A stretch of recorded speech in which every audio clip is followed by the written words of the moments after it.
I was driving through the back roads of Maryland when my husband whispered it. Turn the car around, now. His face had gone completely pale, like the blood had vanished all at once. His hand gripped my wrist, not hard, but firm, urgent. I glanced over, confused. Why? His eyes never left the rearview mirror, just, turn around, please. I didn't argue. Something in his voice told me this wasn't panic, it was knowledge, and I trusted him. I pulled into a church parking lot, reversed the car, and took us the long way back. We never made it to the family reunion. We never spoke about it on the drive home either. But I knew something shifted that day. And a week later, I found out exactly what. A year before that, I would have sworn my family was the kind you'd envy. Laughter at the table, endless texts from mom, surprise visits from dad with pastries and his booming voice announcing, "You still like raspberry cream, right?" And then I married Nick. He was observant, quiet in crowds, razor sharp in one-on-ones. I used to tease that he was a human lie detector. He never laughed when I said it. At first, my parents loved him.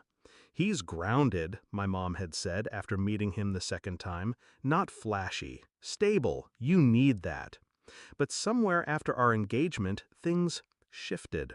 Phone calls from my mom got shorter, dad became distracted during visits. Their questions about Nick grew sharper, wrapped in politeness but laced with suspicion. "Is he working yet? You're sure he's not controlling? You look tired lately." They never accused, but the judgment was thick enough to cut with a knife. I brushed it off as overprotectiveness. Then came the Sunday dinner. I made my family's lasagna from scratch. Took hours. Lit candles. Played old jazz like Dad liked. I wanted peace.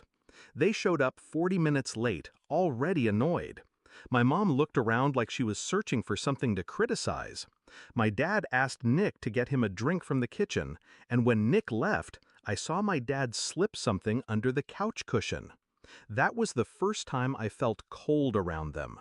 Later, after they left, Nick pulled out a tiny voice recorder from under the cushion. "Do you want to hear it?" he asked. I didn't, but I did. My dad's voice. "If we can get something recorded, anger, coercion, anything, it's enough. We show her, we get her out." My mother replied, "We only need her to doubt him. We just need a wedge." My legs went weak. Nick didn't say, "I told you so." He just turned it off. I didn't sleep that night. That's when I started watching them. 6 months of calculated observation. I never confronted. I never hinted I knew. Instead, I played the dutiful daughter.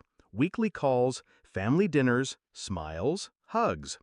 But I noticed the patterns. Mom's sudden interest in finances, Dad's questions about our home security system, a cousin I barely spoke to suddenly texting me late at night, drunk, pushing me to vent about Nick, an anonymous email calling my husband dangerous with an attached screenshot of a photoshopped police report. Every thread I followed quietly, and it all traced back to one name, my older sister Rachel, the golden child. Gone for years, rehab, divorce, legal fees. My parents had nearly bankrupted themselves keeping her afloat. They needed a new savior, me. But they needed me unattached. The family reunion was a trap. Nick spotted it before I did. Calls from relatives we hadn't seen in years, all suddenly eager to reconnect. A cousin confirmed it over drinks one night. "They're gonna stage an intervention. They think he's isolating you, brainwashing you." Nick didn't even get angry. He just said, "We don't go, but we make them think we did." That's why he told me to turn around. Because the moment he saw Rachel's ex parked behind us at the gas station 10 minutes from the reunion, he knew. They weren't just planning to talk, they were planning to take me. The revenge wasn't loud, it was paperwork, legal, surgical, and clean. We started with a full audit. Nick's cousin was a forensic accountant. Within a month, we uncovered thousands funneled from my old college fund into Rachel's rehab accounts. Forged signatures, my mother's handwriting. I pressed charges quietly. We changed our will, rewrote the trust, removed names. Then, one by one, we exposed the schemes. A private investigator delivered a sealed envelope to my father during his golf game. In it, photos, bank records, audio files. His face reportedly turned to stone. He left mid-game. We never heard from him again. My mother tried to play the victim. "You've always been so distant. Rachel needed help. What were we supposed to do?" I sent her a single sentence in reply. "You should have protected your daughter, not exploited her." And I blocked her number. The house is quiet now. Nick's asleep beside me as I write this. Sometimes I wonder what